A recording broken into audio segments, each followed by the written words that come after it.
Hi. I would like, we have a guest tonight, today, always expected, Stacy Kincaid, our sheriff.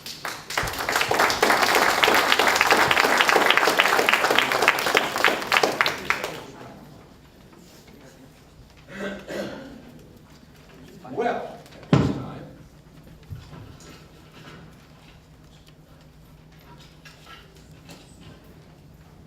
at this time, we will introduce our keynote speaker, Mark Herring, who is the Attorney General for the Commonwealth of Virginia. Mark was born in Tennessee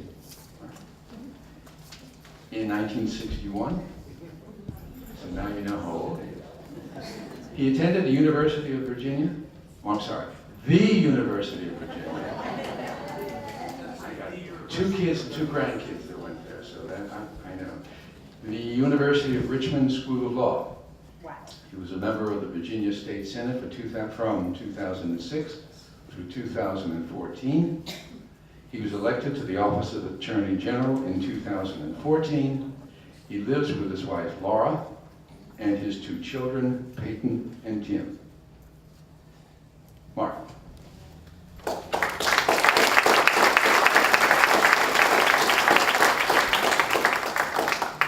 Good afternoon.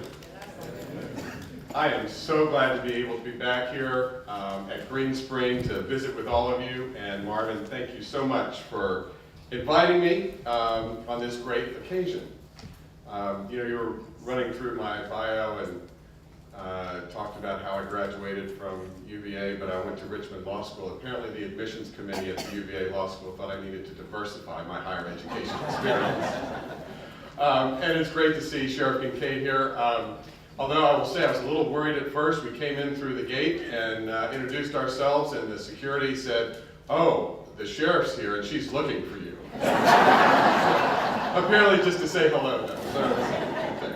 And I'd like to say a big thank you to Post 123 for presenting the colors, and thank you again, Marvin, and everybody for organizing today's event. And the choristers, wasn't that fantastic? Thank you all so much for singing.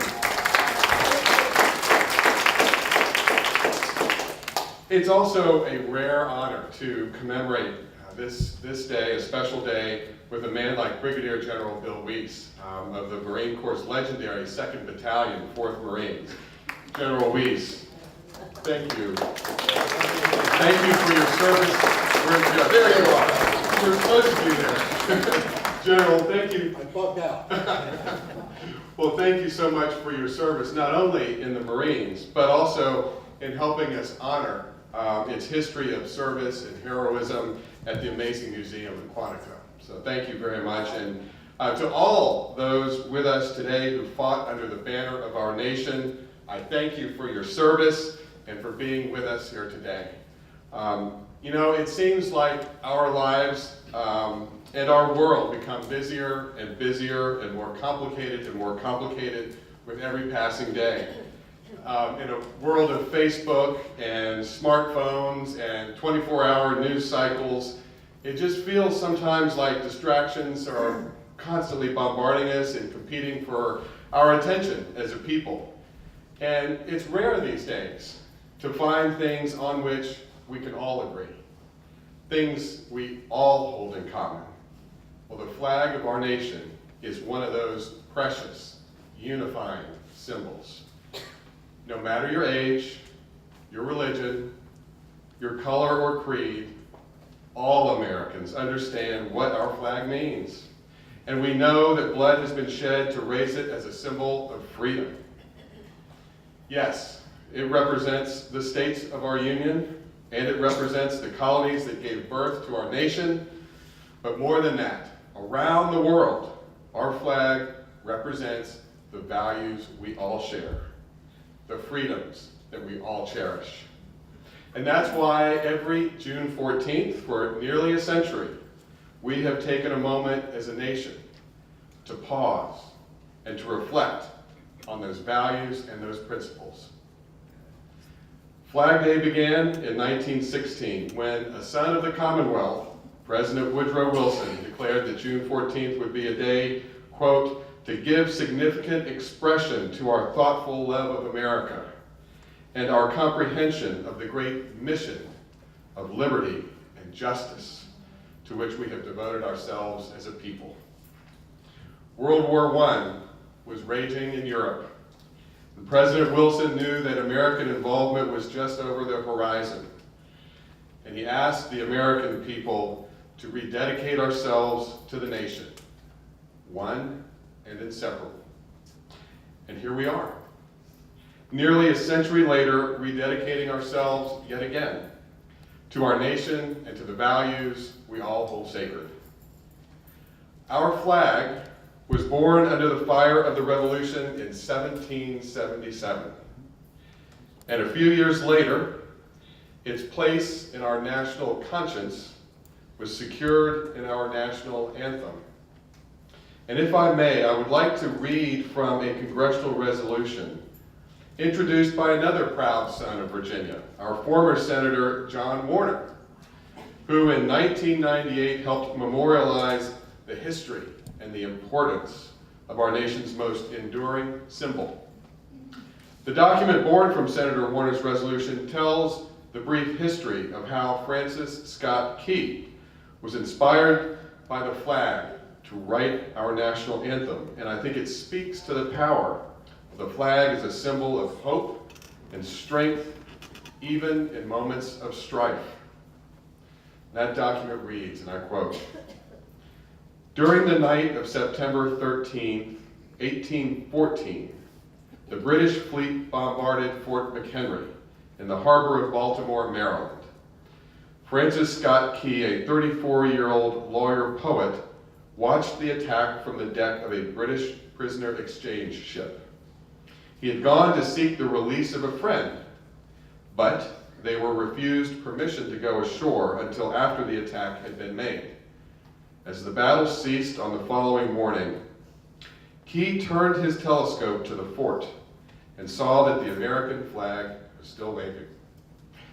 The sight so inspired him that he pulled a letter from his pocket and began to write the poem which eventually was adopted as the national anthem of the United States, the Star-Spangled Banner. Key was returned to Baltimore and later that day took a room at a Baltimore tavern where he completed the poem.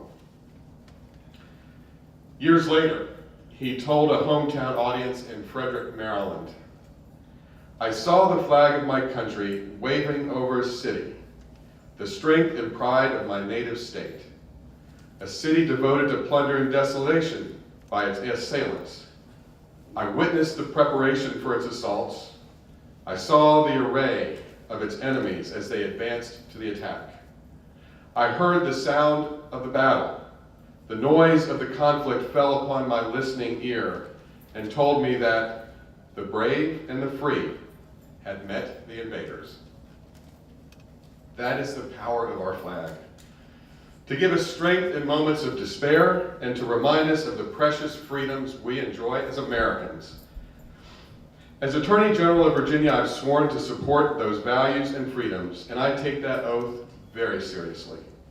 I have an obligation to support the Constitution of the United States, the Constitution of Virginia, and all the people those documents were written to protect. All the people. Now, that means I have a duty to look out not just for the interests of the people's government, but also for the people themselves, especially those who are vulnerable, who have been discriminated against, those who need the arm and shield of the law to help and protect them.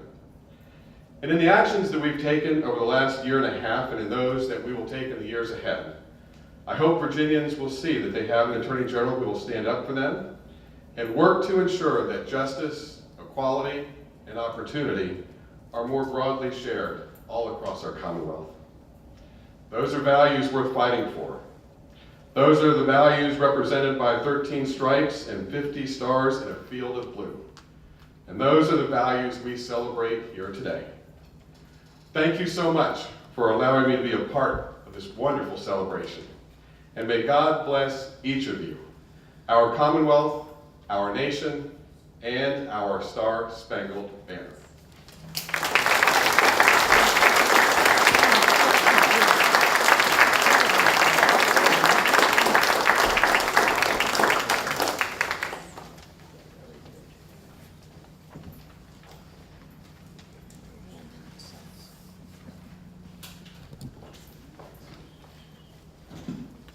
We now have excuse me, we have another treat.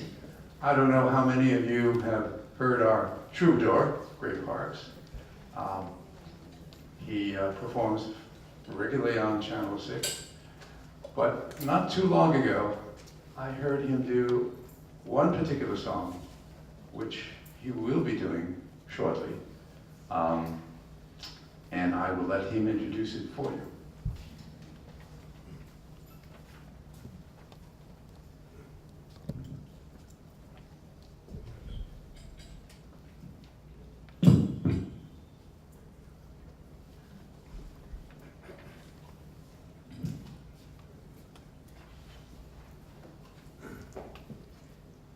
Of course, gee, what happened? It's been all that singing over there.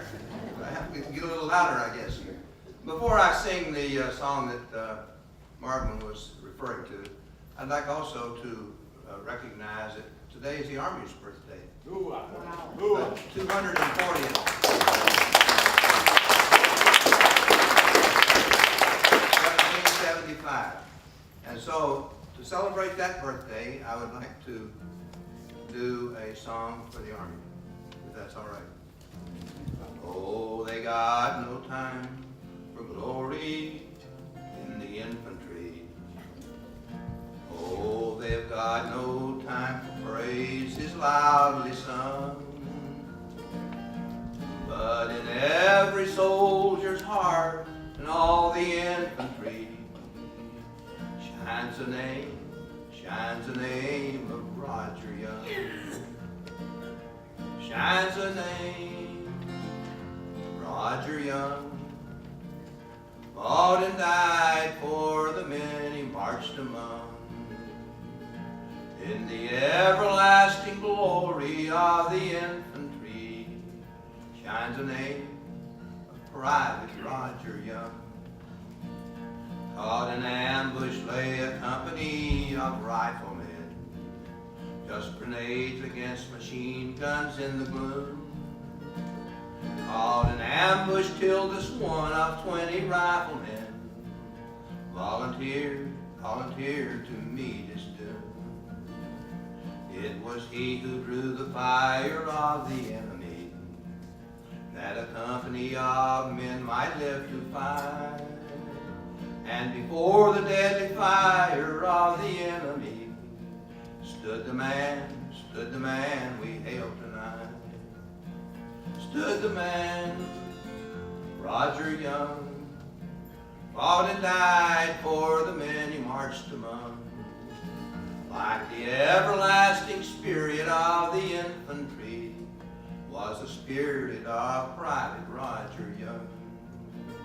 On the island of New Georgia in the salt mud stands a simple wooden cross alone to tell that beneath the silent coral of the Solomons sleeps a man remembered well. Sleeps a man, Roger Young, fought and died for the men he marched among.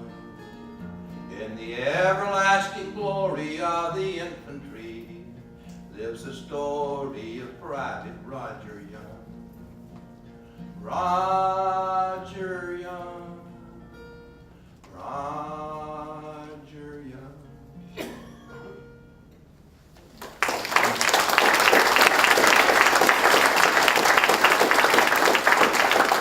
Thank you very much.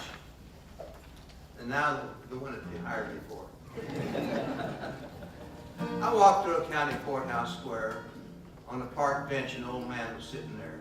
I said, "Your old courthouse is kind of run down." He says, "No, it'll do for our little town."